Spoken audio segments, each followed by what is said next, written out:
Now, so the session is being recorded now.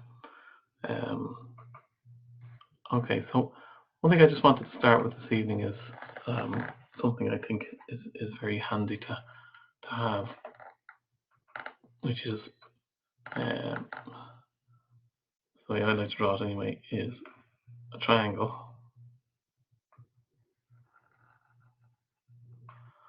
And inside that then you've got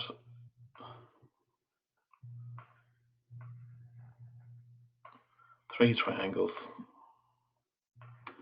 And then inside those three triangles you've got this kind of an arrangement here.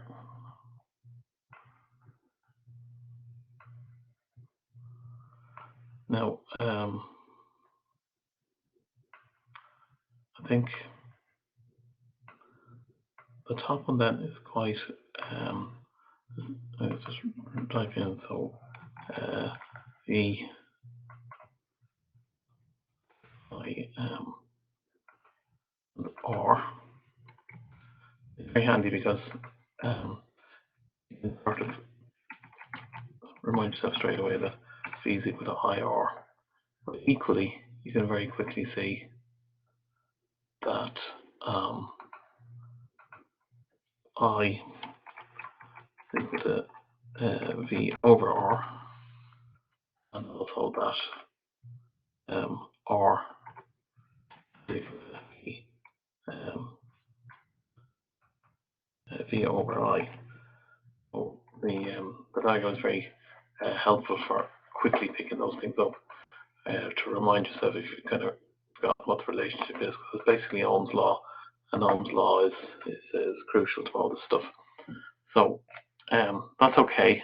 But the thing is, it can be used again in other contexts. So it can be used for two other equations, which is that the power of the circuit is equal to the voltage times the current. It's a different one. And this would mean, so again, that P is equal to VI, and so on. But one thing we need to note here is that we can sort of say, but IR, for example, and therefore, I should have said that. Sorry about that. Of course it is. I've just somebody the power is equal to do it out better is equal to I star IR. That's more like it, and that then sorry about that. So I can sorry about that. So it is actually equal to I squared R. So I'm gonna have to edit that at some stage, get that out of there. So we can draw the square back right. So it's just just forgot my algebra there. So using the I squared R there as equal to that. And I might as well put it in then as well that even that's wrong. It's let's get rid of them again. Sorry, it's we go again.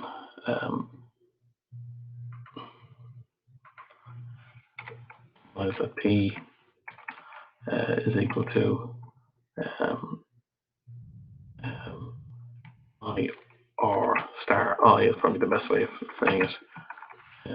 And that then is equal to I squared R. So sorry about that.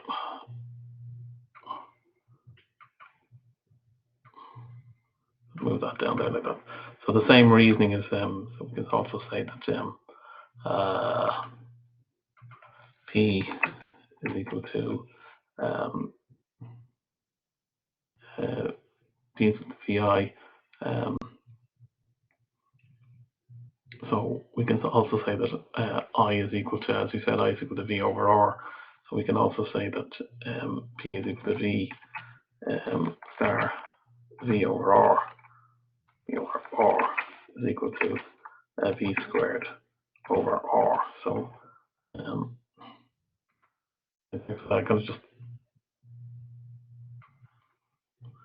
fell asleep there for a while, so sorry about that. So those are two other derivations of we can start with P is equal to VI, and then we can use the other equation to get that. So yeah, thanks. So sorry about that.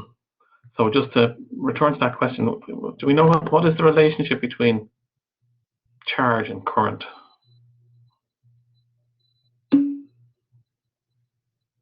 It's the charge per time. Yeah, that's right. So and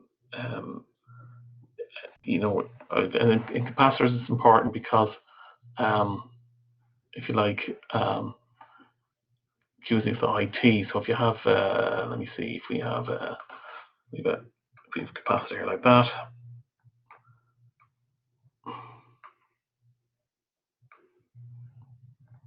and you have I. Current. Let's do a lowercase I. That's our current. So then we can see that Q is equal to. If we started, if there was no charge on the capacitor to start with, then we could say that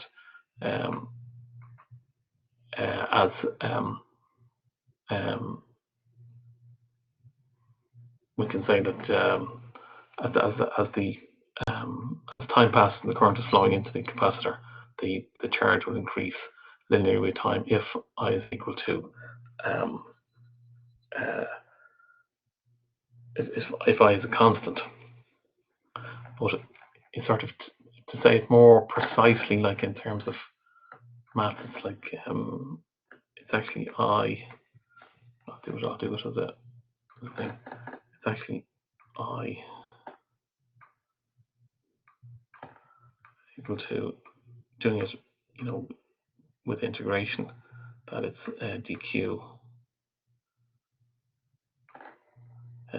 by dt. But the reason I've actually typed that in because it's just more correct, more precisely.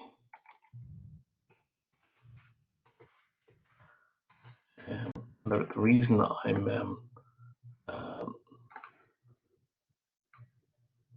I'm saying that I did it as Q is equal to IT there really is that if the current is constant, which it will be in one of the op-amp circuits that we'll be analysing, a couple of them. You kind of start with the idea of a step function. The voltage increases from 0 up to some value, say 5 volts or a volt, whatever, and then you talk about how much charge will end up in the capacitor, and it will increase linearly with time. And we can go further. Then we can sort of say that if we say Q is equal to CV, we can also say that the Q over C. But then we can see that the voltage in a capacitor is going to be equal to IT over C. So we can do calculations then on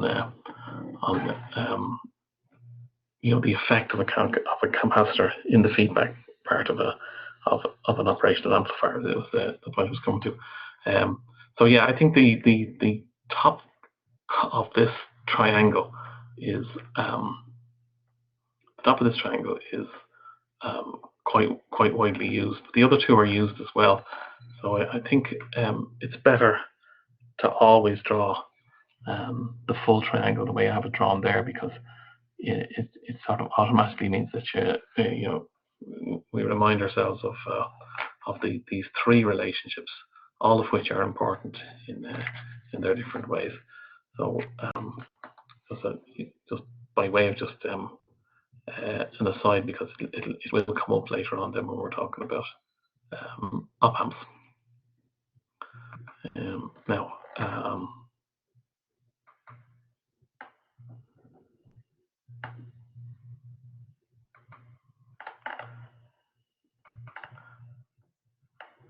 I did this last week, so I'm not going to I'm going to go through it quickly because I just want to just review. So I'm not even going to talk about the first 10 slides because it's only talk about what will happen later on. And we come to slide 11, and we get into these three important points about what an op-amp actually does. So what this thing about, so it's got very high gain, and it's ideally infinite, very high input impedance, ideally infinite, and very low output impedance, ideally zero. So they mightn't appear to be especially useful, but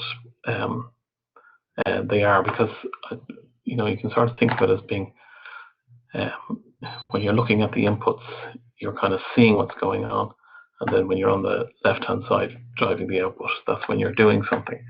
So that's kind of the basic explanation for why it's got a very high input impedance, is because you want to influence the circuit you're looking at or you're reading, detecting. You want to influence that as little as possible. And on the other side, you want to influence the output as much as possible without wasting energy driving a current through an output impedance in your op-amp, which is essentially not going to do any good. So we talked about what the basic equation is, and a very important concept is that we have an op-amp with negative feedback, and what this means is that we get this idea that we have infinite gain, we have finite output, therefore the input must be virtually zero. And it also means that if not the difference between the two inputs, that's what I mean by the input, the difference between the two inputs is very close to zero. And that means that if one of the inputs is tied to ground, then the other input must also be zero. It's driven to zero by the negative feedback of the op-amp, and sometimes that's called virtual ground. So again, important concept. So here we go. This is just another way of drawing it to sort of bring out that it is a real world object, but ideally it has infinite gain. Ideally it has an infinite input resistance. But we talk about impedance resistance, more or less the same thing from this point of view, and zero output resistance. So we'll be using these assumptions to analyze the op-amp circuits, which makes it easier for us to analyze them.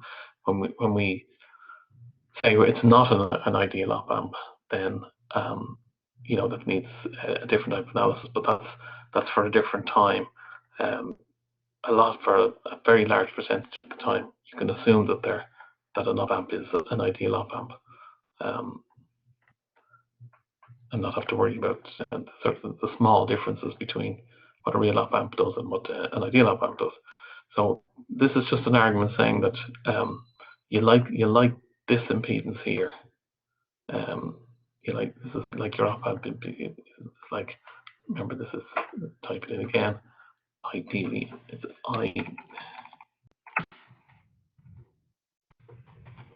ideally infinite. And here then on the output, we want the internal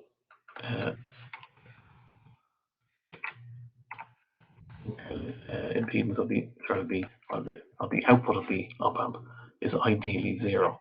Again, because it means that you deliver the power to the target circuit rather than wasting it on an internal resistor. Now, internal resistances are unavoidable, but the point is that we minimize them.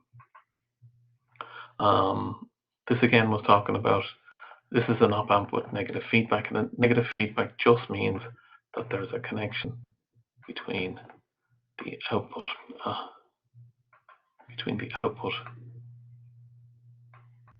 and the inverting input. And we did some calculations there, because here again, because the input impedance is infinite, we have a voltage division circuit here. So this here in purple is a voltage division circuit. So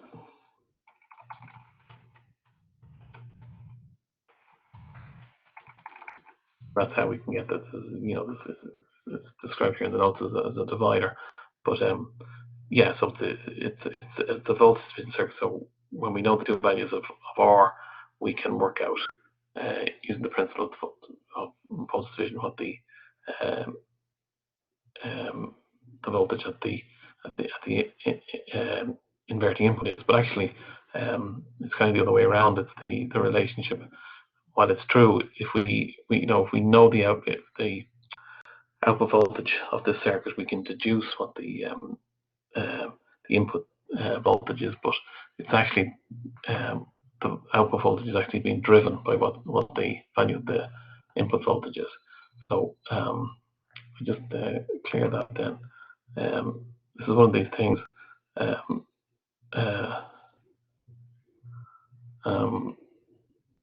You see the way we have it here. That V out, V minus is equal to KV out. But the thing is that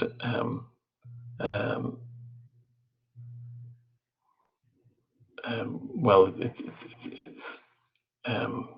later on we'll see that V minus gets driven to the value of V in because the gain is so high.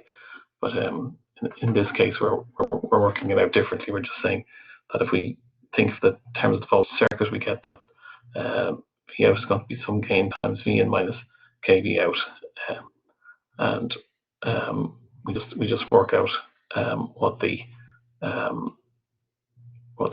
gain. See, this here is the gain here. The gain of the circuit is equal to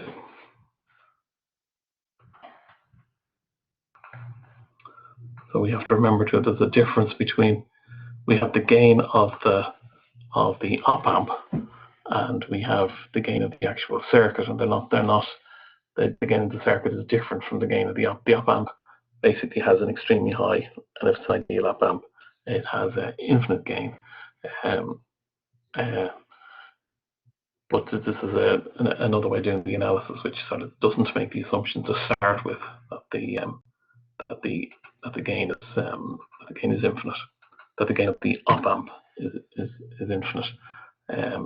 But it does it there in the end because it basically says that if GK, that's the gain of the op amp, multiplied by K is much greater than 1, then we can kind of ignore the 1 in the divisor of this term here. So we just get G over GK, and that's equal to 1 over K is equal to 1 over R plus 2.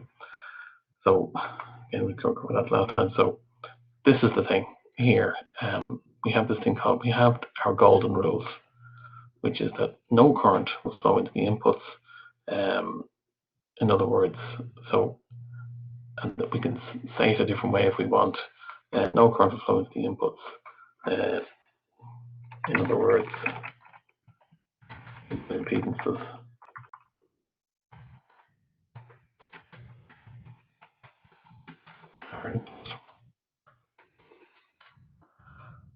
and the input voltages will be equal to one another.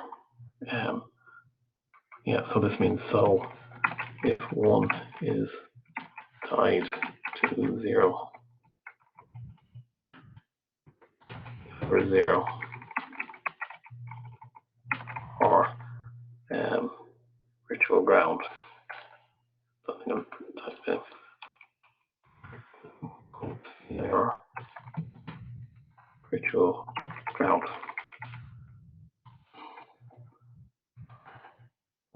So if one is tied to 0, the other is 0 or virtual ground. So an assumption here is that the output voltage is not driven beyond the op amp supply levels. So this is a circuit design consideration. So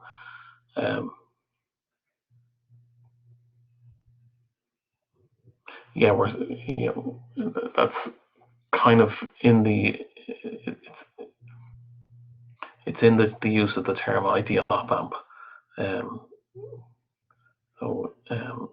And when we say it's a circuit design consideration, we kind of mean that we analyze it as an ideal op amp, But in the overall circuit design, we design it so that we do operate within parameters that make sure that it behaves as an ideal op amp.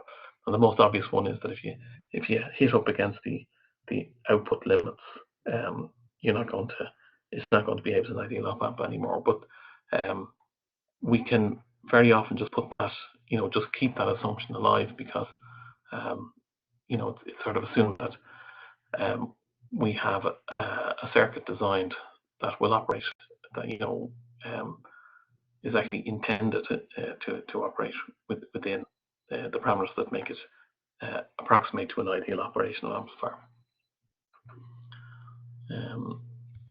So then we say, if it's got an open, talk about open loop, which just means that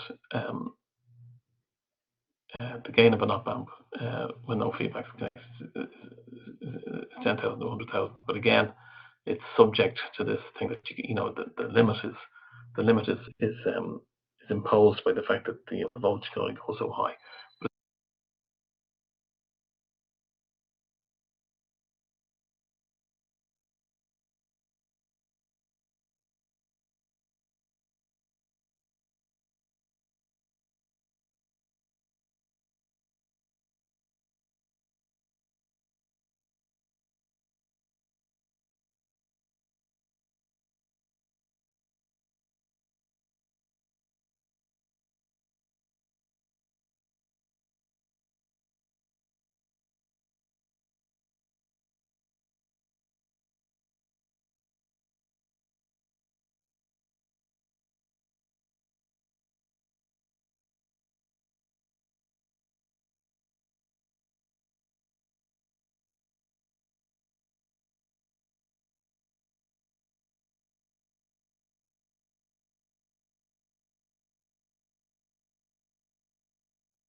Oh, testing. Can you hear me? Yeah. Sorry, I have no explanation for that. It just I was trying to fix it there, and it just came back on its own. So I don't know what that was about. Can you give me just an estimate of how long the silence was? Was it 5 minutes or was it 10? Roughly. And I know it's start to last slide. Okay, so that's okay. That's okay. So we'll stick on this slide, and we'll just say that all I was saying here was that CMRR is about the rejection of noise. It's just that you can physically, of course, the two pins are right beside each other. So stuff like just noise that's in the wiring, or noise that's being induced by electromagnetic noise that's out in the atmosphere, you can kind of so you work to make it appear equally on the two pins going into an op amp, and that way then the op amp is built to basically attenuate the noise. I may have mentioned this last week. We sort of mathematically put amplification and attenuation together. So attenuation is basically amplification by less than 1. So then we can talk about amplification in one breath. So we can sort of say that we're amplifying the noise an awful lot less than we're amplifying the signal. But what we actually mean is that we're amplifying the noise, we're amplifying the signal quite a bit, and we're attenuating the noise quite a bit, which, again, common sense tells us that's exactly what we want to do. So, yeah. Okay, so apologies for that. Sometimes, maybe something falls out or something like that. In that particular case, I've no explanation for what happened. So let's just hope it doesn't. Anyway, if it does happen again, please do let me know as soon as possible, because I'm sort of talking into the ether then, and nobody hears me. So okay, so let's share out the lecture 2, which we did from last week, and again it covers a couple of things. Maybe so we have, again, it's this diagram. I might change this. Just to remind you as well, I'm not going to change the content of any of the files that are in the content area, but I might, change them around every now and then just to try to make them a little bit clearer. This one's an example for, I'm not that happy about that diagram, for example, because we don't normally, for instance, have the two lines at the top and the bottom. These two lines here, this one and this one, I think are not contributing anything to that diagram. So it's a little bit inconsistent from the other ones we've been doing, but the basic idea you can still see. Again, I might have mentioned that sometimes we use A and sometimes we use G. So and it's just convention. It's just algebra. It's just naming. Sometimes we say that the gain is denoted by A, and sometimes we say it's denoted by G. Doesn't seem to be any rhyme or reason to it. So, from the purpose of analysing it, again, these are our golden rules. 2 rules are applied. So these are put it in orange near, so I have to golden. These are our golden rules.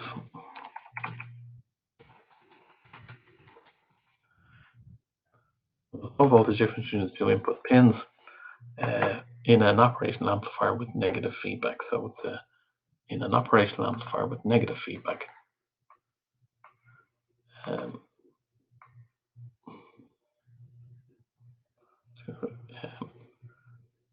And again, it's worth yet again putting in the word ideal.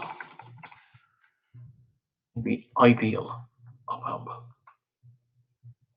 And very often, when do we assume it's ideal? Most of the time, it's kind of assume it's ideal unless it's actually explicitly said that it's not ideal. So it's just that ideal assumptions can be made kind of most of the time. So again, no current flows in or out of the input pins of the operational amplifier. And again, we set it a different way as well, that there's infinite impedance. But those are the golden rules: no voltage difference and no current at the input. And this means, again, as we said, straight away, in this particular case, we have tied the non-inverting input to 0. So therefore, if I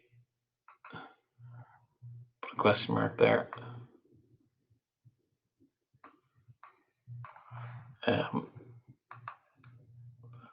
so what's the voltage there because of our golden rules? 0 volts, exactly, yeah. And what's the current here? Sorry, that's meant to be an arrow. So what's the current at that point? Again, it's our golden rule. So it means that we have, what it does is it allows us to take another look at the circuit and realize that there's certain assumptions we can make. So we can say here that this is 0 volts there, and again, if I just draw a line down here, and can we remember what's that other term we used for when we have a case where we have an operational amplifier with negative feedback and we have tied the non-inverting input to 0? What do we call the 0 voltage at the inverting pin? We had an English term for it: virtual ground. Very good. Exactly. Virtual ground. Which is a nice way of saying it, because what it tells us is that it's not tied to ground. It's basically floating, but because of the operation of the influence on the circuit of the workings of the operational amplifier, it drives it to ground. And that's kind of sometimes I keep thinking of, somebody asked me, it's kind of a perceptive question, but it was wrong. So what if the two voltage at virtual ground is 0 and the other thing is touches 0, is there not a short between the two of them? The potential difference between the two is 0. Yeah, we start actually with that. Because the golden rule is that there's no difference between the voltages at the inputs of an operational amplifier with negative feedback. But now we've tied one of them to 0. So that means that we have 0, and then we have a difference of 0 between the two of them. So therefore we have 0 at the other one. So it's kind of two steps. You can sort of type it out, so it's golden rule. No difference in input voltages. Yeah. Next thing, we have tied the non-inverting input to ground. Of course, it is 0 volts. Therefore, the voltage at the inverting input is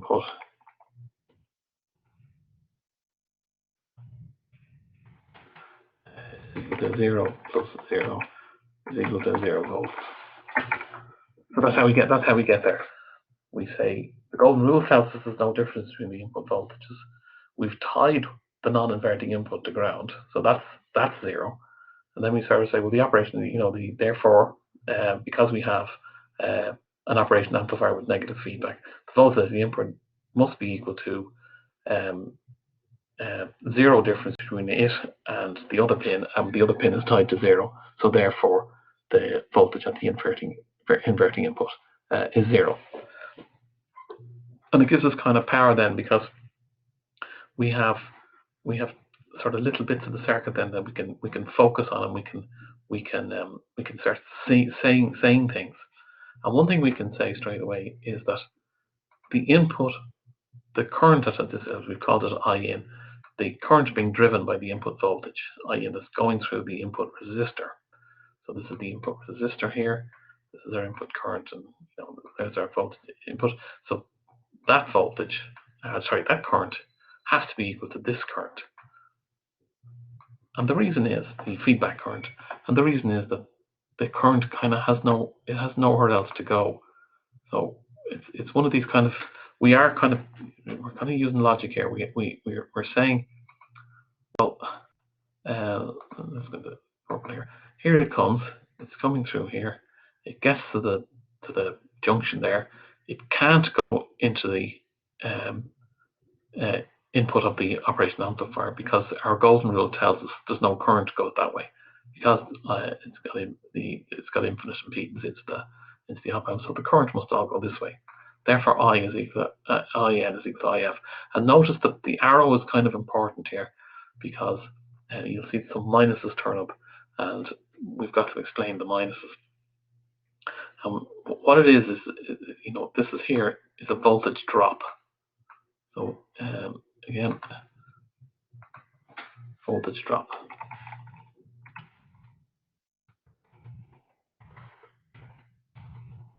Voltage drop of V in minus 0. Yeah, because it's 0. It's 0 here. V in is the other side. So the voltage drop across that resistor is V in minus 0, and the voltage drop here. And again, we're able to say these things without actually, there's loads about the circuit we still don't know. So what we're doing is we're picking out what we can get at. And here we're saying the voltage drop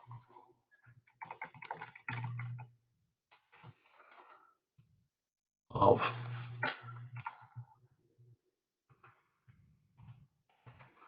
zero minus VO.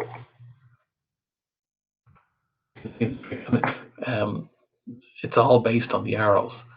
You might say, well, why isn't it V? Why isn't the voltage drop V out or minus 0?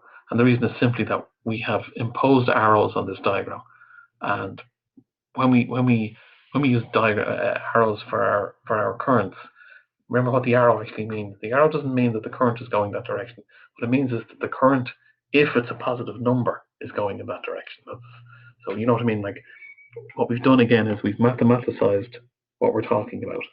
We're not just saying direction of current. We're adopting a mathematical approach. We're saying that it's kind of an assumption that the current is going in that direction, and if you find out, well, actually it's going the other direction, you don't change your arrow, you just put a minus on the number. And again, it gives us power then, because and it also keeps us consistent, that we know what we're looking at. If we do it any other way, you can do it, but it just becomes constantly saying, well, which way are things going. But if we have our arrows which tell us which direction we're talking about, and then we just introduce negative numbers, we can keep things very clear in our heads.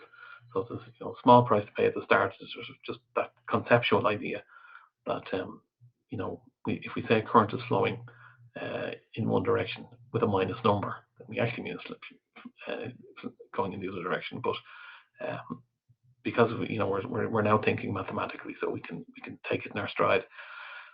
So what we have then is that V in over R is equal to minus V over RF. So what it actually is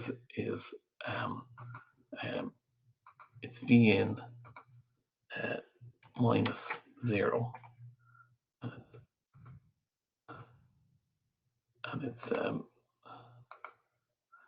0 minus V out. So you can see what I'm saying.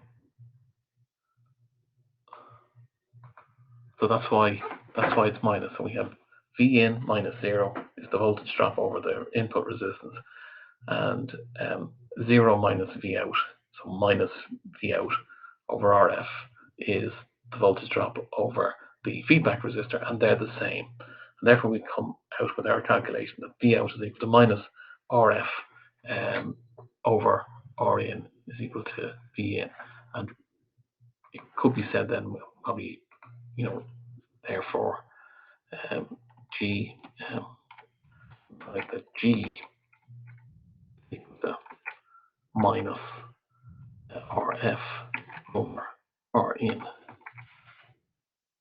That's our gain. So because the gain is just the output voltage over the input voltage, so we're just saying it's kind of what the circuit is for, is that we have voltage on the input, and we want a well, normally we'd want a bigger voltage at the other side, and we want to do it in a controlled way as well. So this ends up meaning that we can define gain in terms of the ratio of these two resistors.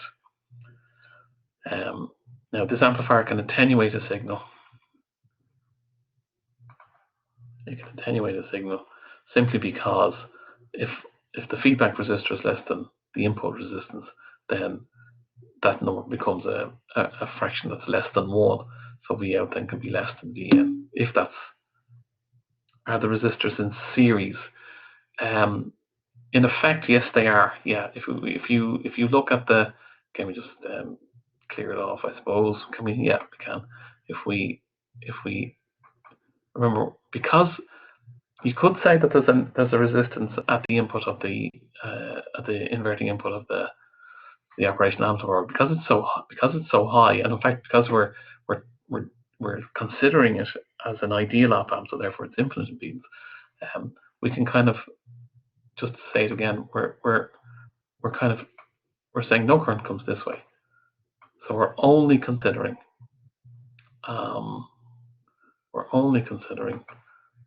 let's see, I can turn orange there. We're only considering this circuit here. So yes, the resistors are in fact in series in that circuit. Yeah, they are. And you can look at it another way. Well, no, I think that it's best to look at it in terms of they're in series. But the thing that gives us our analytical power here is that we're able to say, if I can just say it again, there's two things. One is where the X is, there's no current going that way, and the other thing we have that's powerful is that we know that the voltage there is 0. The voltage there is 0, remember, for an important reason, and it's the whole reason we're even looking at this circuit, is that this thing is an op amp.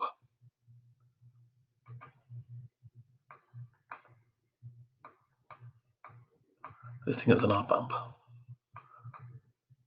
It's not just some passive piece of equipment. There's a lot. It's a highly designed object, so it forces the voltage at the inverting input to be the same as the voltage at the non-inverting input, which is 0 in this case. So you can say that they are in series, they certainly are, but we're able to add the other point that we know there's a point in that circuit where the voltage is 0 because of the presence of the op amp. And we have our other golden rule as well, which means that we can effectively take out of our analysis the bit of the circuit that goes into the. It's like a. Say maybe a different way. We analyzed it originally as an op amp circuit, and then once we've done that analysis and drawn certain conclusions, we can kind of forget about the op amp and just look at the electrics of the thing around it with certain knowledge. And the two key bits of knowledge are that the connection into the op amp can be ignored, and the other point is that we know that the voltage at this point here is 0. And once we have that, then we can see. And again, you sort of said, are they in series? I mean, we're saying they are in series because the current, the I in is equal to IF, because it's just a series. It's just two resistors in series essentially. So that's again how we can do our analysis. Okay, so there we go. That's another way of looking at it. And again, you can sort of see that the resistance, this is K, which sort of we're talking about amplification here, so we could say let's actually cut that K out and for now and just say let's not say K. let's say G, because we've been using G. So that's all it is. We've got a voltage goes in, it goes into an amplifier circuit with a gain of G, and G is equal to minus RF over Rin. So the problem then is we have what's the output? I think we calculated this last week. V out is going to be equal to the gain times V in, so it's going to be minus 6,200 ohms over 4,700 ohms multiplied by minus 120 millivolts. And I can't remember the exact answer we came out with, but we can sort of see that it's going to be somewhere around about something less than 3 over 2 times 120, I think. Came out with something like 148 or something like that. But can anyone do a quick sum on it there? We're basically saying that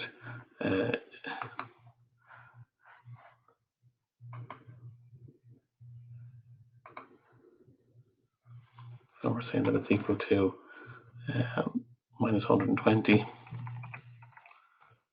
multiplied by 6,200 over 4,700.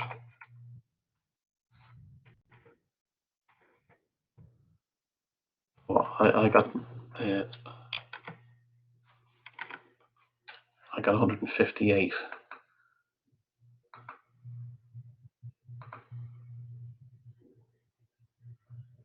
Am I gone again?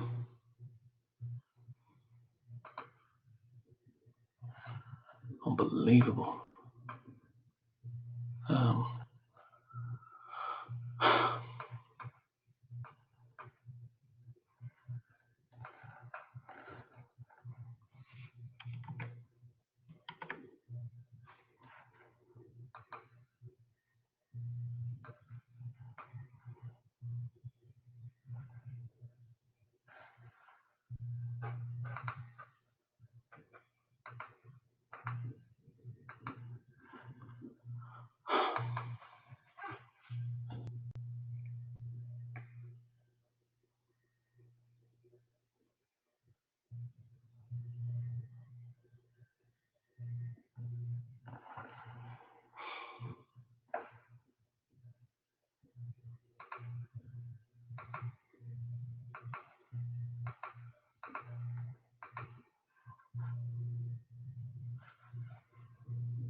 So yeah, sorry about that.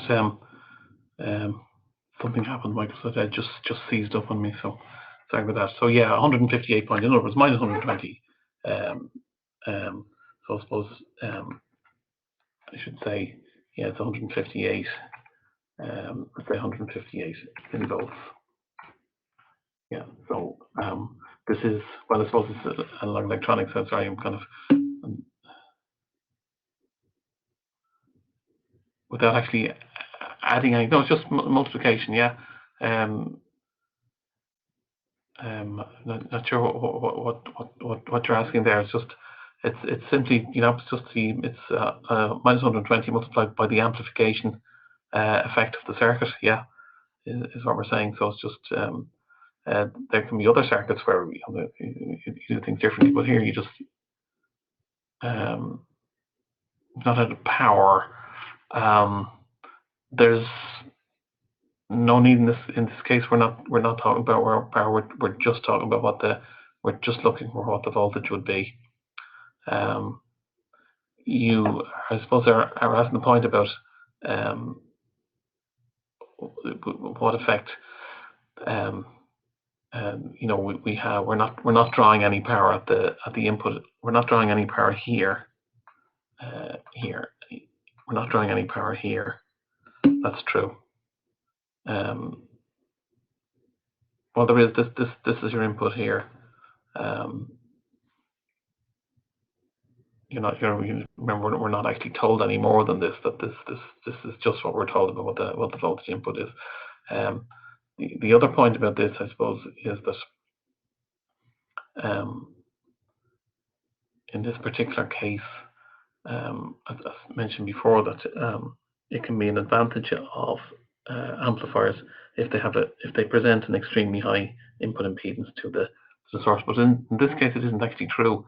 The circuit as a whole does actually draw current from whatever the voltage source is. So it does go against that principle in that sense. But that's the case in this case. I'm not sure if I've answered your question, but just to say again that we're not told anything about V in. We're just told that that's what the voltage is. We can do no more as regards analysing what we can expect from the source, from the whatever that source input is. Fair enough. Yeah, I think you're thinking about it is good, because you're kind of saying because I did say that one of the advantages of an op amp is that it draws no power on the input side and can drive power on the output side. It might help us just to again see there's certain things we don't draw because we're looking at at different times. But remember, there are two. There is a V plus here, and there is a V minus here. It's just that in this case, we're not interested in them as such. We're not asking ourselves about them at this stage. So maybe that's what you meant. The V plus and V minus here weren't drawn in, but it doesn't mean they're not there. They are there. It's just that we don't, for this type of analysis, we don't bother with them.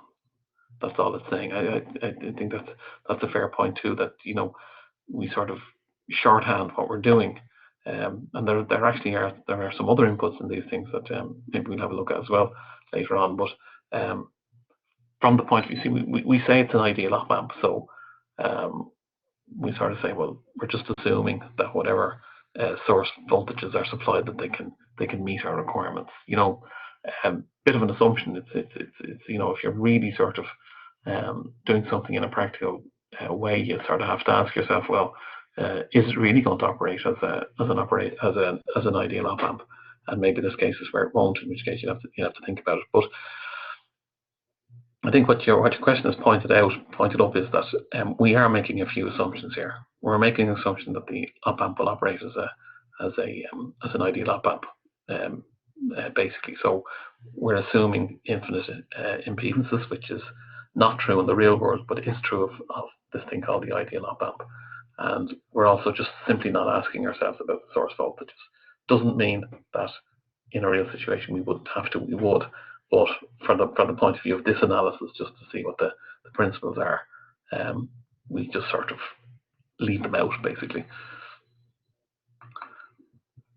Okay, so the non-inverting amplifier then is a similar idea, but it's non-inverting because the input voltage is connected to the non-inverting input of the op amp.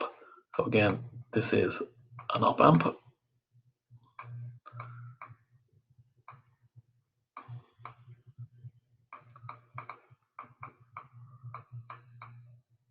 Very badly drawn, but And you see the actual amplifier we're talking about is the whole thing. So this is our non-inverting amplifier. But, the blue thing there is an op amp. And remember, that's a chip. You know, if you're doing it in reality, you know, you have either a printed circuit board or a breadboard, or a strip board, and you take your resistors and your op amp and all that, and you solder them in to make, you know, a circuit like that. But the op amp is remember, it's a little chip. It's got, you know, 8 legs, or you can have the multiple op amps in a single chip. But yeah, it's important to sort of, I suppose, get the idea that that A is so bad. I'm going can't get rid of it now. I'll actually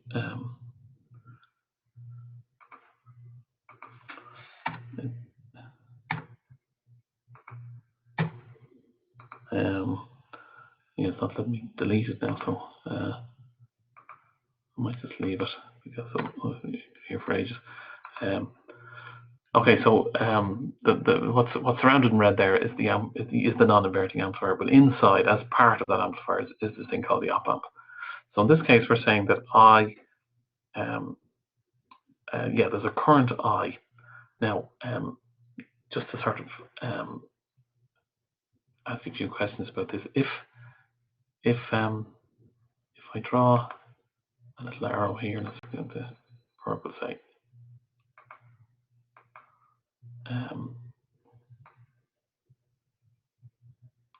What's the current where I've drawn the arrow?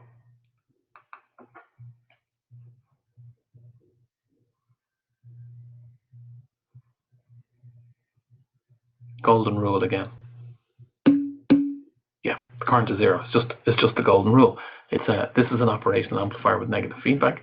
You can see that the output is connected through a resistor to the inverting input. So therefore, it's an operational amplifier with negative feedback.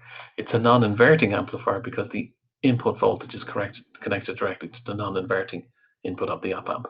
So op amp has very high, and an ideal op amp has infinite input, very high input impedance, and the ideal op amp has infinite input impedance, and therefore no current flows into it. And the other thing, it's an ideal op amp with negative feedback. So what does that mean? What voltage therefore appears? What's the voltage at the inverting pin of the op amp there?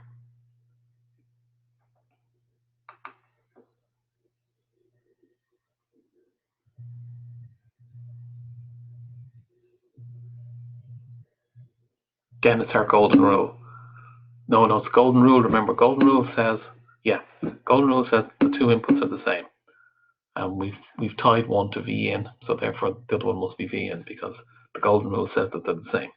So this means that this here is V in. This voltage here is V in.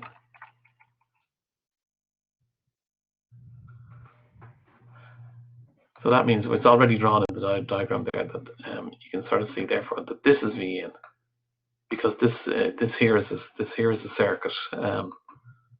Let me see. You know, this bit here is just a wire connecting that point, this point here, to the inverting input of the op amp. So it means that if I clear it all away, it means that again we've no current coming through here, and it also means that we now know that all we're dealing with is just a voltage division circuit,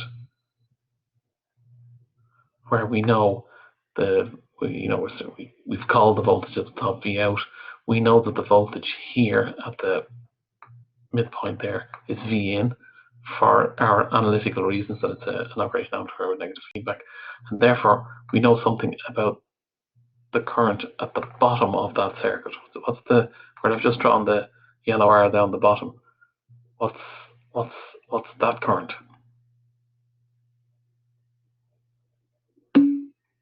not 1. It's maybe you're just misreading it. It's I. You see, that's actually an I. Yeah. So yeah, well done. It's an I. So this current here is I, because it's the same current as the current up here, and actually this is I as well. So we just end up with that. This is Ohm's law. Ohm's law.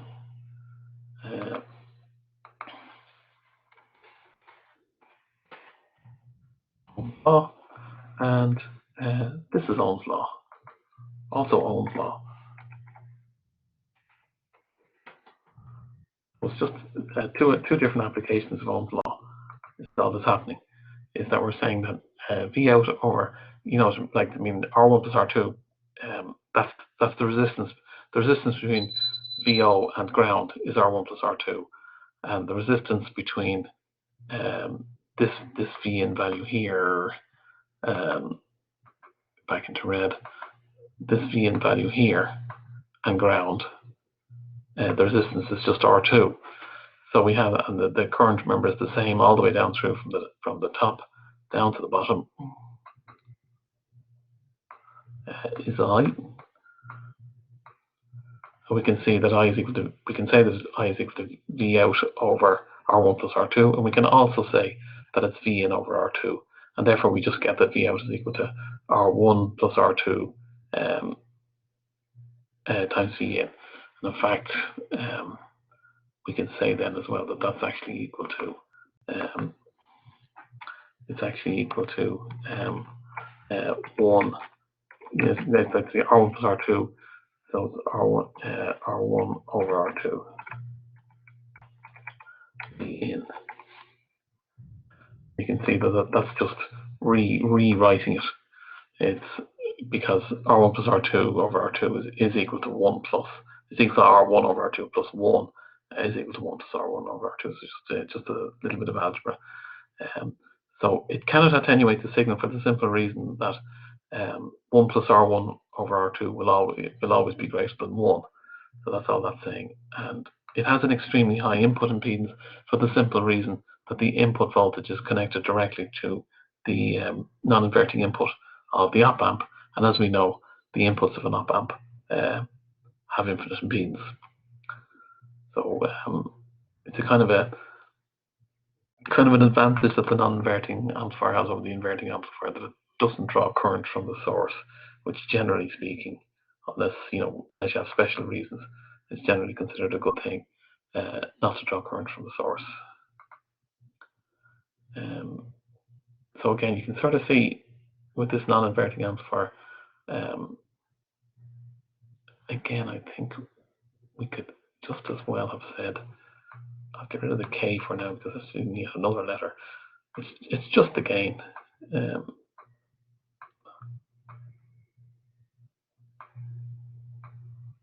And is equal to, as we said, 1 plus R1 over R2.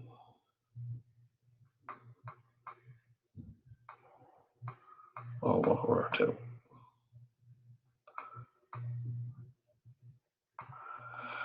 So it's interesting here, like we sort of said, alternative drawing. It looks completely different, but it's actually the same drawing because the inverting input is now has just been drawn at the bottom of the triangle. And I think that's an important. It's not important of itself, but it's an important thing to keep in mind, so you don't get tripped up by something as simple as this, that the op amp can be drawn with the non-inverting input at the top or at the bottom, and it influences then what the circuit looks like. But different as it looks from the other circuit, it's actually electrically identical.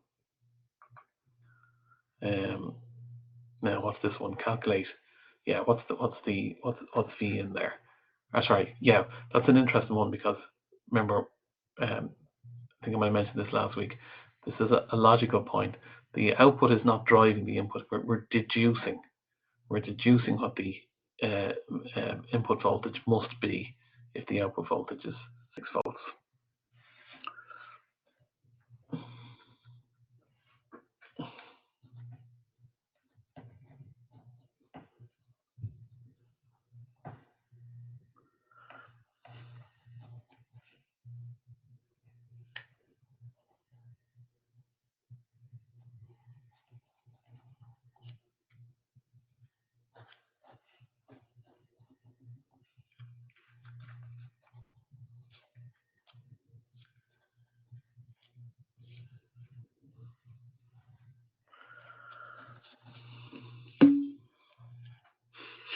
10 sounds about right. I'm a little bit nervous about why have a wire between the two. That's a great question, actually. And the reason is that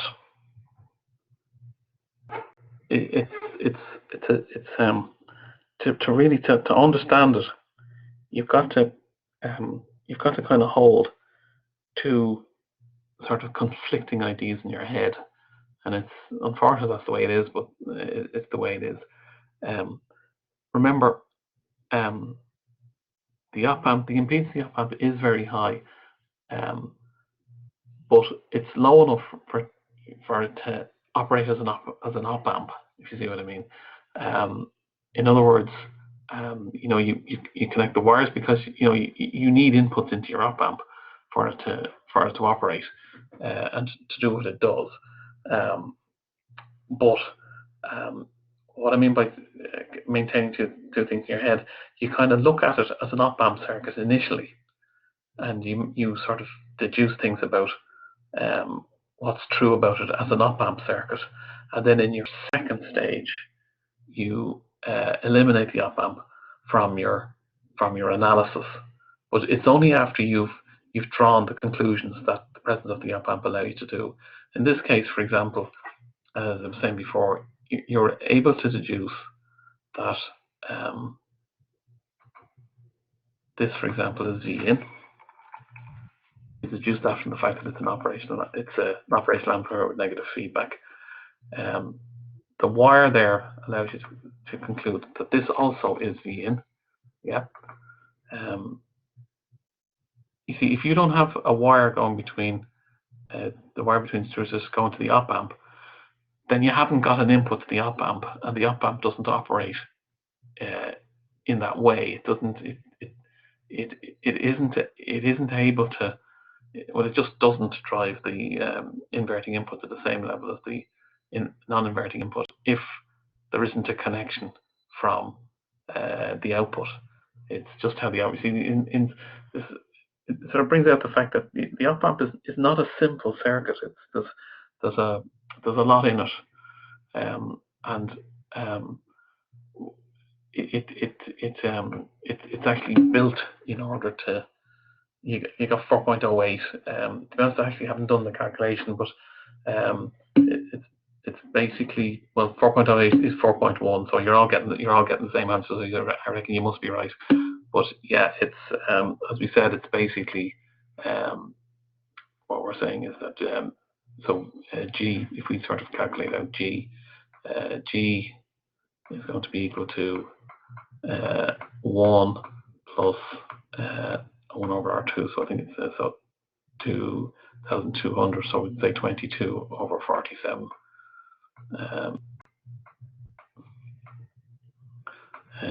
Is equal to, what's that, is equal to 69 over 47, isn't it? Over 47. Therefore, V in is equal to 6 times 47 over 69.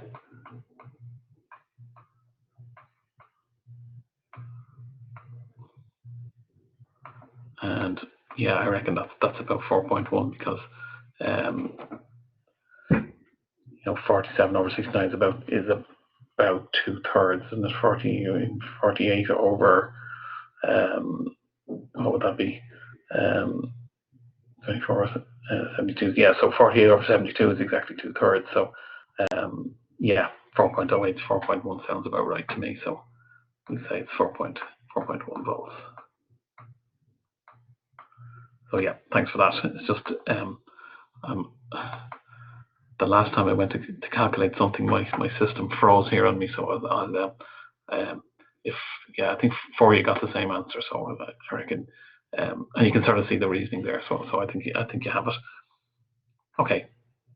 And here's the case, the special case which I mentioned before, which is just that this is a case where it's an operational amplifier with negative feedback. It's got no resistances between the output and the input. So it kind of means that this point here is equal to, so it's V out, and it's also V in.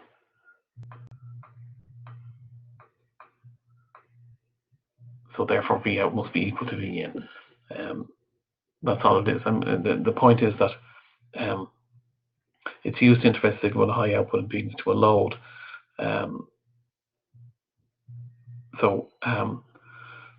What we want to do here is we want to sort of, we don't want to be burning up our power in the internal resistor here, because it's not what we want to do.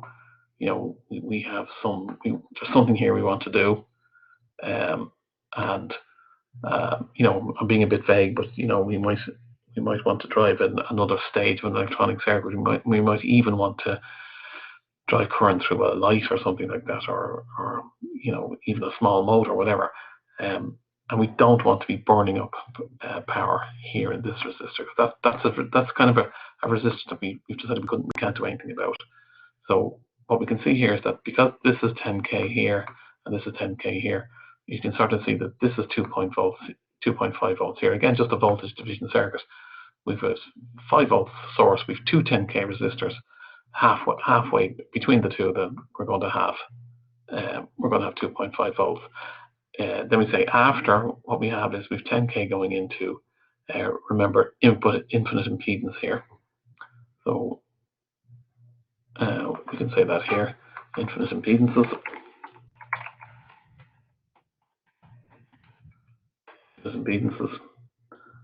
And remember, are sort of, yeah, ideally infinite impedances, just to, you know, they're not infinite, but they're very high, and the ideal op-amp would have infinite. And on the other side then, we have, do it in a different color with the blue here, ideally zero impedance.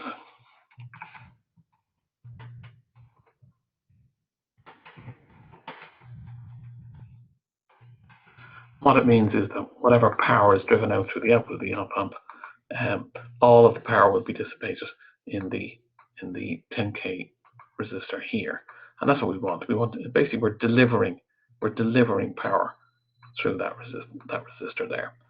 So that's the reason for it. And it kind of it's perhaps it kind of begs the question, but why would you introduce something that doesn't even change the voltage? Like, there's no difference, but there is.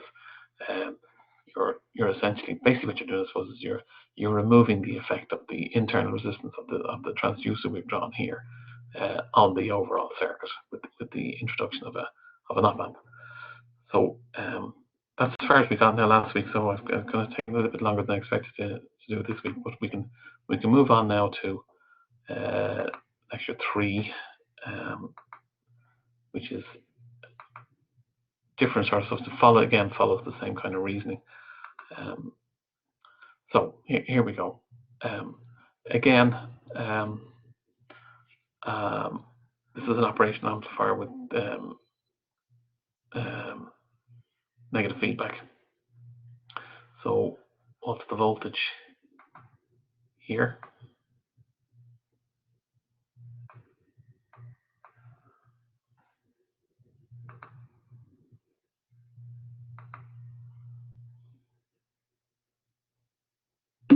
Zero, exactly, because it's an operational amplifier with negative feedback. We've tied the non-inverting input to zero, so therefore it's virtual ground. So it's 0 volts. So I think we'll type that in again. It's 0 volts. Now, and this line here, if I can just underline this one here. Sorry, get that blue line under this one here. This again is just Kirchhoff's law. All these currents are coming in through here.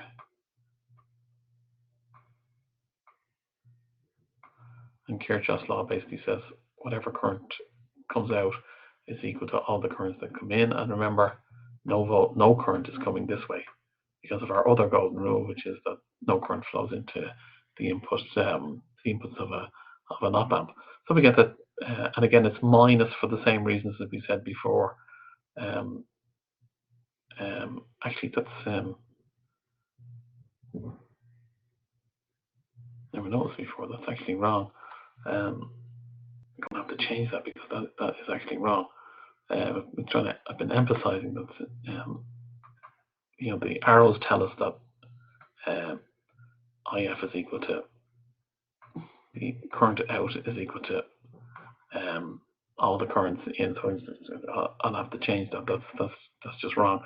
What we said was that Kirchhoff's law says that the current coming out is equal to all the currents coming in, but IF is equal to minus V out over RF. So so that the minus on the second line is correct. So that's equal to, I'm going to have to take a note of that.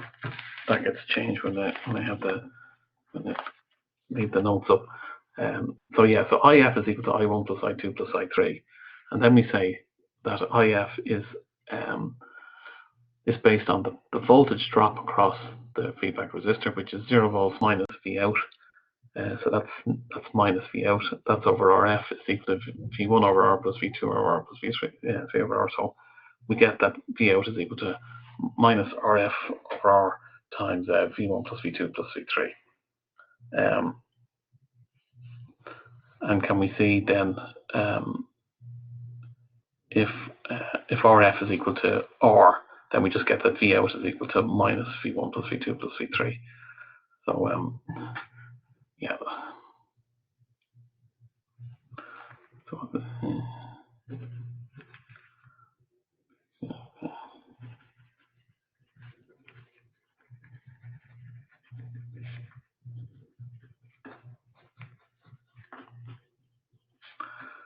Okay. So again, we use K there as perhaps we get rid of K again, and we call it G, because otherwise we're just getting a proliferation of letters. I mean, it's still not wrong, but it's we say where the gain is equal to minus RF over R. So now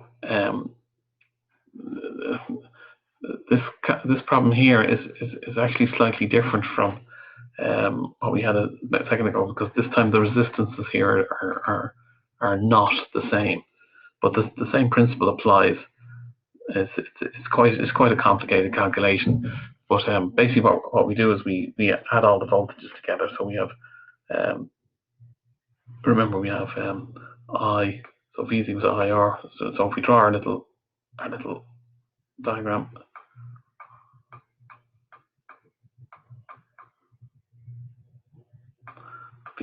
so I is equal to V over R.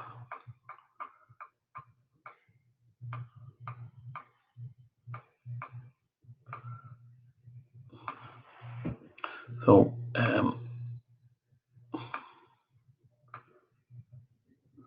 that's 2 volts over 1K, which is 2 milliamps.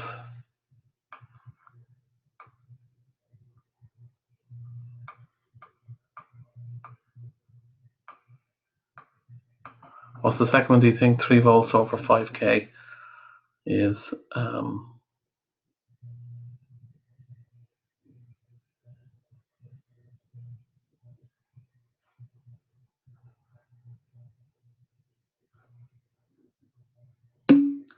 6 milliamps. Yeah, I'm going to type that in as well. So that's 6 milliamps. 6 milliamps. And what do we think the last one is? Minus 1 volt over 2K.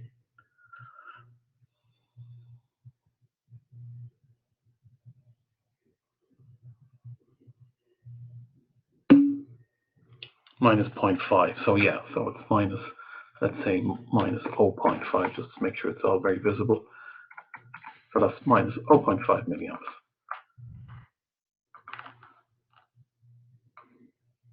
We need to put that there.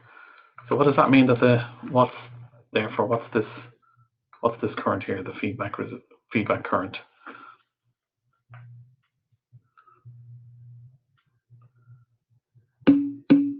it's 7.5, and 6 and 2 is 8 minus 0.5, so this is 7.5 milliamps.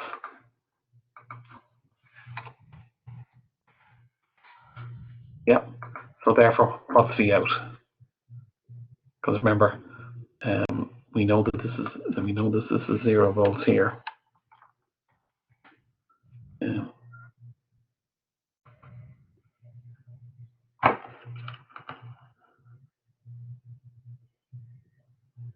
Is the second one not 0.6? Let's see. You might be right. Yeah, it's 0.6. Sorry, yeah. So if it's 0.6, then this ain't right. Let's go through that again.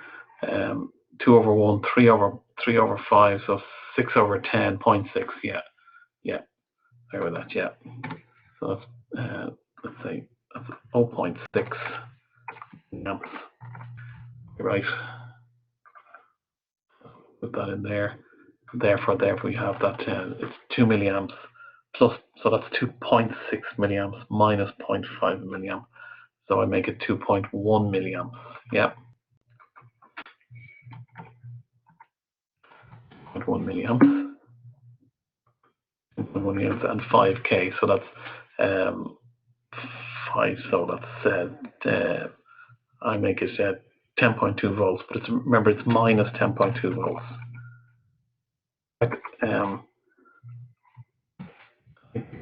Precision, not arithmetic, but precision idea is that it will be minus 10 volts. I think we're agreed on that, are we? That it's going to be minus 10 volts because the voltage drop across the 5K resistor is 2.1 milliamps through the 5K resistor, and we're dropping from 0 volts down to VO. So VO must be minus 10 volts. I think the calculation there is reasonable. 5 times 2.1 is, oh no, actually it's not 10. It's not 10.2. It's 10.5. So I'll change. I won't say 10 volts. I'll actually say 10.5.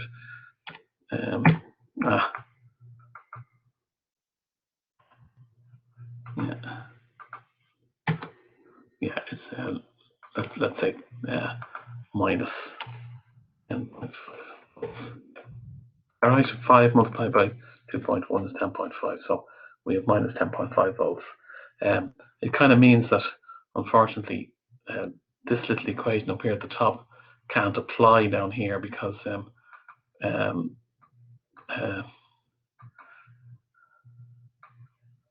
it doesn't apply to the we can't apply it to the problem at the bottom because all our resistances have changed.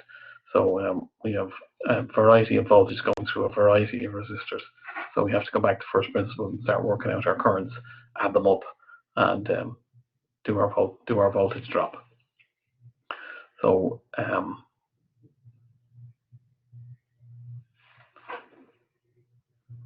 I said, it's the arrows that allow us to see that it's going to be a negative number, a negative. If we have positive, yeah. So anyway, never mind that. So we'll pass that. Okay, now this is a thing called the difference amplifier, which I'm not going to go into a whole lot of detail. But just point out a couple of things. I think you kind of saw this last week, so I'll just say it again. If I call that voltage there V4, and if I call that voltage there V3, what can we say about the relationship? This is an operation amplifier, remember, with negative feedback. What's the relationship between V3 and V4? Even though we don't know what V and V4 are, what can we say about them? Again, assuming it's an ideal op amp. They are the same. V3 is equal to V4. Excellent, yeah. And of course, we have our other principle, which is that we have no current going through here, and we have no current going through here. Now, I think maybe at another time we might look at how you actually work out what V4 is, but V3 is an easy one. It's just a voltage division circuit. V1 is driving some current through R1 and R2, So V3 is basically equal to R2 times over R, is V1 R2 over R1 plus R2, just voltage division. So this amplifier is used to amplify differences in signals, which I suppose is a reasonable statement. So again, we have the K, but maybe we'd be better off with an R. Why is he saying that R2 over R1, yeah, is equal to V2 minus V1. Again, I'm not going to, when I bother with that, yeah, you can sort of see, no, I'm not going to do this, because this is actually, you see this voltage here and these two voltages are different, so we're not going to do that calculation. I might actually alter that a little bit. Again, just to say on that, that's a perfectly valid circuit, but it's not fitting our definitions of you know, this thing's talking about R2 being the same here and here, but they're not the same in this diagram. So unfortunately, we won't bother with the calculation there. Okay, so this is a very popular type of amplifier, I think, called an instrumentation amplifier, and it comes as a chip as well, same as an op-amp. But the difference between an op-amp and an instrumentation amplifier is that an instrumentation amplifier gives you a defined gain. It's not infinite gain. It's a number, and the number is actually based on our gain. So what you actually have is you have a chip, and you have 8 legs into the chip. This is your instrumentation amplifier, and it might be these two here. You sort of you put, and that there might be, that's meant to be a resistor, and it's our gain. So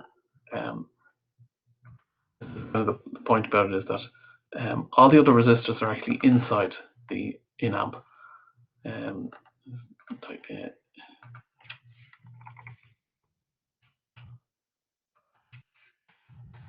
That's an in-amp, and you can set the gain by picking a resistor to tie between 2 pins.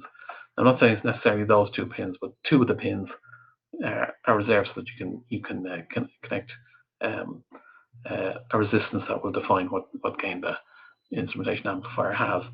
So what I'm just going to do is ask you a couple of things about this, because again, it's just using reasoning about what we're talking about.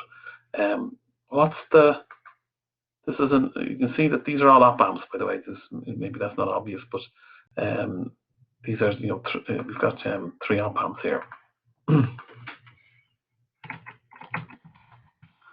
We have 3 op-amps. We have this one. Yeah, we have this one. We have this one, and we have this one. Now, what's this voltage here?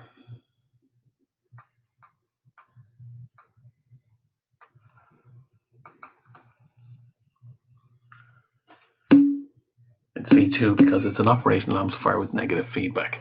Exactly. So if you can answer that question, you're not going to find this one difficult. What's the voltage at that question mark?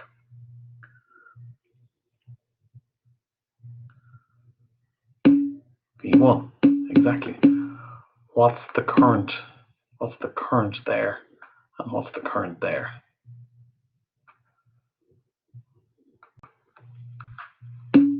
Yeah. Exactly. Yeah. So you really have it. Now, this kind of means that, what's the voltage here? Another question mark. That point there. What's the voltage at that point?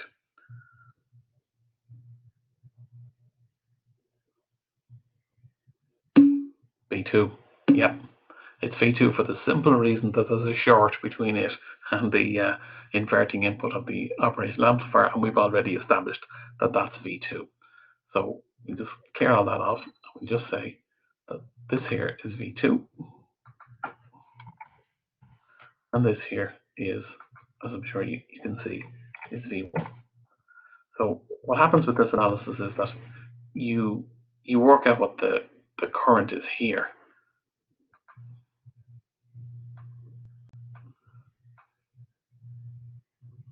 So this is a difficult enough one, but you can work it out. What is the current through that resistor? It's just it's V2 minus V1 over R gain, isn't it? So it's just, again, it's just Ohm's law. But it means that, we can calculate, what the voltage is here. If we call this V4 again, we might do this another time. It's easy enough. You can work out what V4 and V2 are, just because, see, there's no current going through here, and there's no current going through here. So this, again, is just a straightforward bit of circuitry here. Sorry, if I can just draw what's surrounded by the blue there can be kind of analyzed on its own. Now, let me see if there's another question I can ask. If I sort of said, what's the relationship? Let's say we call this here V6, and we call this voltage V5.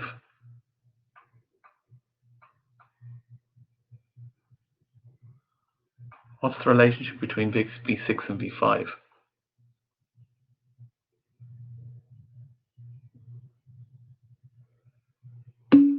They're the same, exactly.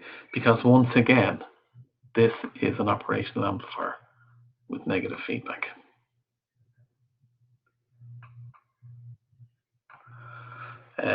So, I mean, we could go through it, but you can sort of see the reasoning. We've already done a fair bit here, and it can be a little bit tedious to go the whole way. But you can see that we have all the reasoning we need. We also know, of course, that there's no current here. In fact, we know there's no current here either, and we can do some more analysis. But we sort of leave it at that, and sort of, that's showing us how far we can get by reasoning it out, and then we can move on here and just what is all just stuff about them that some of the advantages of them. But we get this calculation here that V out is equal to V1 minus V2 times 1 plus 2 over R, blah blah, big long equation. But you noticed that I said something about, can you remember, what did I say? What's the difference between, in a practical sense, what's the difference between R gain and R1, R2, and R3?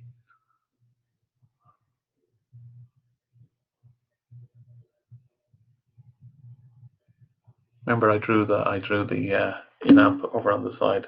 The R gain can be changed out, exactly. It's an external resistor that the engineer actually connects to the pins of the in amp. Whereas the other three, these three here, R1, R2, and R3, these are all internal. You don't change these. So what it means is that it's of the form, you see. You can sort of say that's equal to V1 minus V2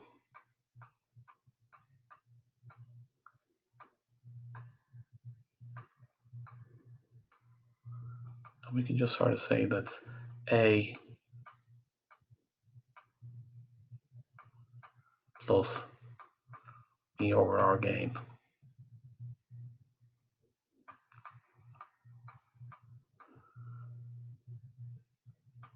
Again, we're just sort of using a bit of algebra here. I'll just type in gain. Go back to thing. So it's of that form, and actually that's what you get in the that's what you get in the data sheet of an op amp sorry, not of an op amp, of an in amp. You'll get what those values of A and B are, and they're all you need to know, you see, because we can also sort of say that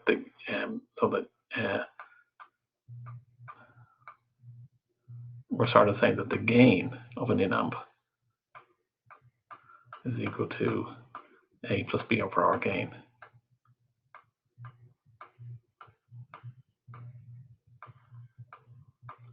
P over R.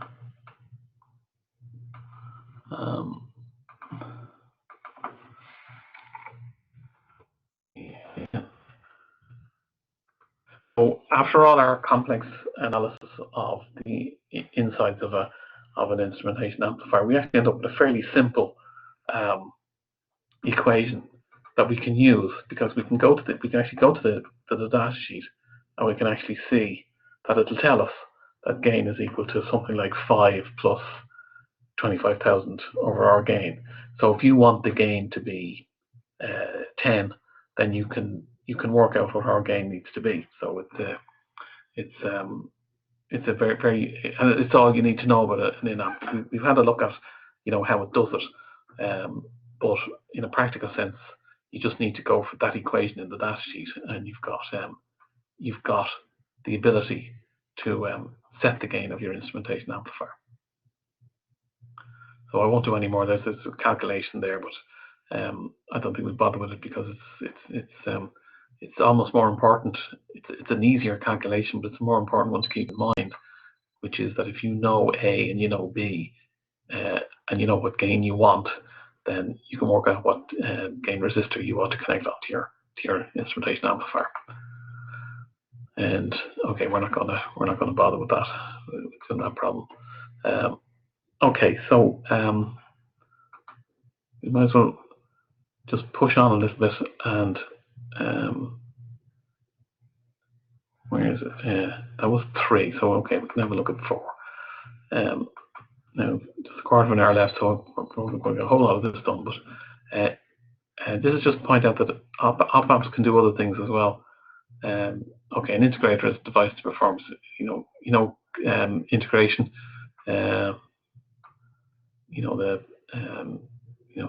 Sort of something like ECXEX or something like that. Yeah, sorry, I'm going to have to clear that. Are you reasonably familiar what integration is mathematically?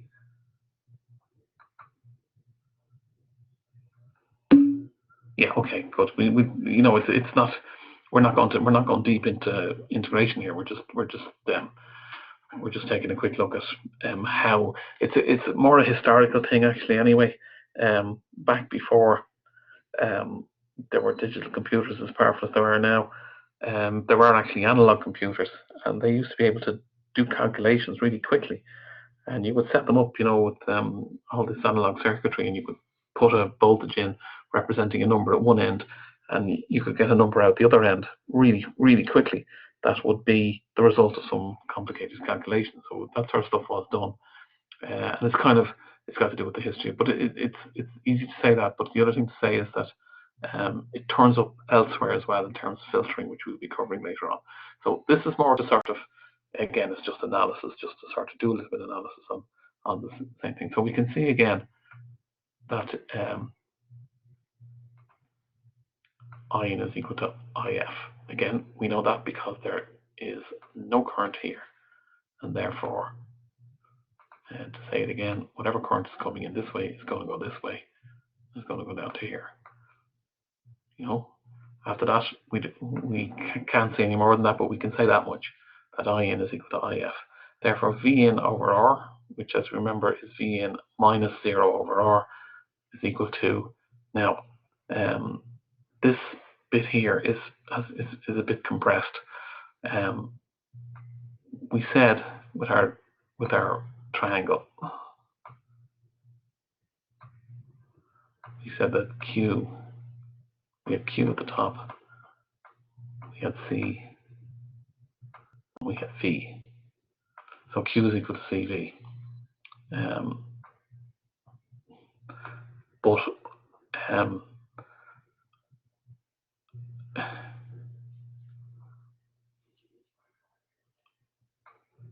I is equal to dq by dt, you see. So we said that there's a relationship between the charge and the current is kind of the rate of charge.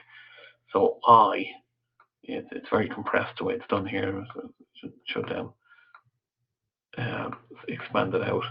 I is equal to, we have to say it's equal to minus dq by dt. again, because we're going from voltage drop of 0 down to minus, so it's minus dq by dt.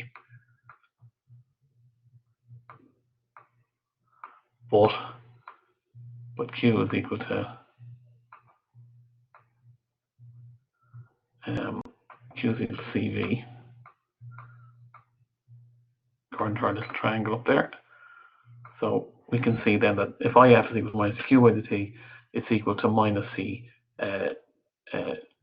Well, actually, yes, maybe a bit overkill to introduce the negative there. We say it's minus C by dt for the same reason as we said before. The voltage drop across the capacitance is going to be from 0 to minus V out. So we can introduce the negative here as well and say that V in over R, the current going through this resistor, is going to be equal to the current going through this capacitor. And so we're starting from 0. So you know, we're kind of we're cheating a little bit, but we can get this kind of equation that you see, if we just move things around, then we take the dV by the 0, we take it to the left hand side, and we take everything else, we bring it over to the right hand side, and we get then again, we're just doing some, you know, what we do then is we multiply across by the dt, and we get then that the output is equal to minus 1 over RC, the integral of V in by dt, or the integral of V in dt. So it basically meant, after the next diagram shows it, it does, but what it doesn't show is that this is what the output actually looks like. It's an integral of, if we have a step input, we get a ramp output. So so the constant will cause the output to ramp linearly. And again, it just comes from it comes a bit like, you can sort of see as time goes by, we can sort of see that that's kind of equal to minus 1 over RC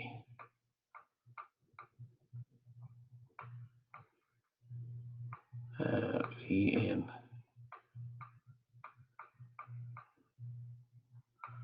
times T, so we can write the T here. So it's just proportional to the time then is what happens. So that's an integrator. And then the differentiation then is kind of the opposite. So if you know what integration is, you know what differentiation is. So once again, the current going here is going, as we said before, doesn't go through here. So this time, the dV by dt, again, we're sort of saying that the In is dQ by dt. So we have In is equal to dQ by dt.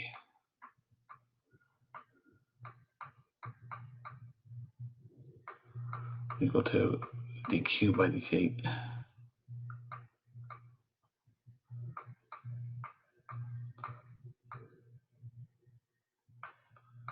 Is equal to dQ by dt. And therefore, In is equal to, you know, and that's equal to C dV in minus 0, the voltage drop across it, so it's dV in by dt. Sorry, before you draw, but so C dV in by dt is equal to minus VO over R. So you know we've a resistance here this time in the feedback circuit. So therefore, V out is equal to minus RC dV in by dt, and that means that if you get if you ramp up the input, you get a level, you get a constant voltage on the output. In other words, it's equal to the rate of change of the input voltage.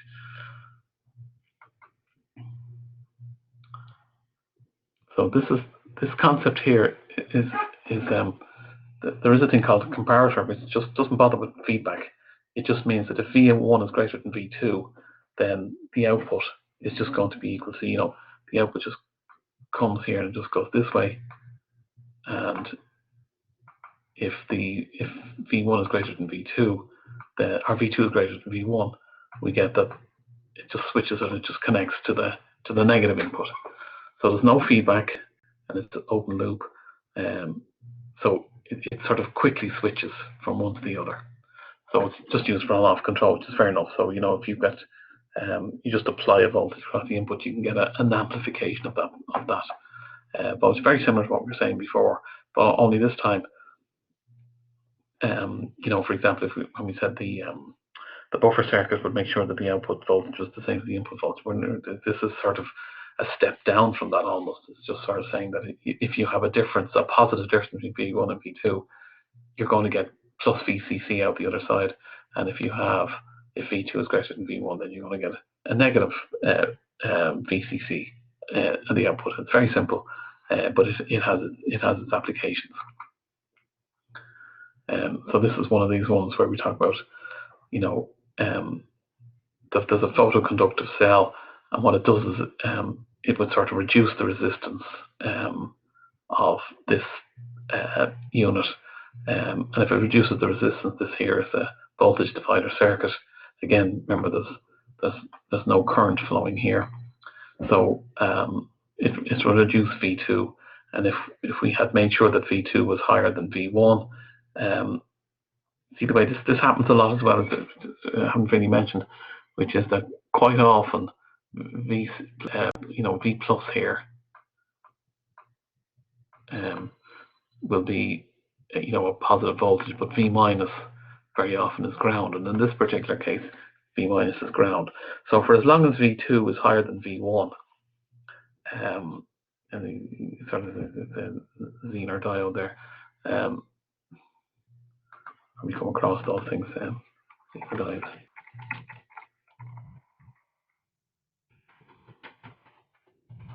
So it holds the voltage up at 5.6 volts. So what we can do is, when the light comes on, when the light is on, V2 is going to be pulled down, so you're going to get a voltage out. So that's the sort of the logic in that circuit,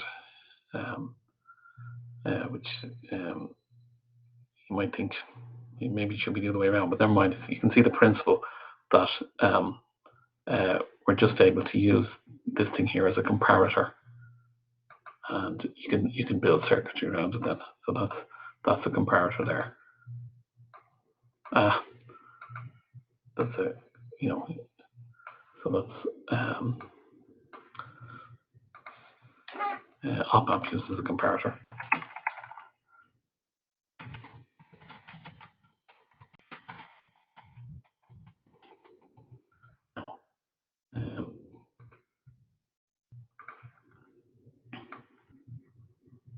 And so I'm not going to bother with the calculations there. So it's just come up to 5.2. So if it's okay, I'll wrap it up there. I may have to go back and so apologize for the error at the start. There was kind of a silly mistake, which might turn out to be misleading for people who are viewing the stuff. So I'll have to have a look at that. But I'm going to wrap it up there if that's okay for everybody, and we'll go again next week.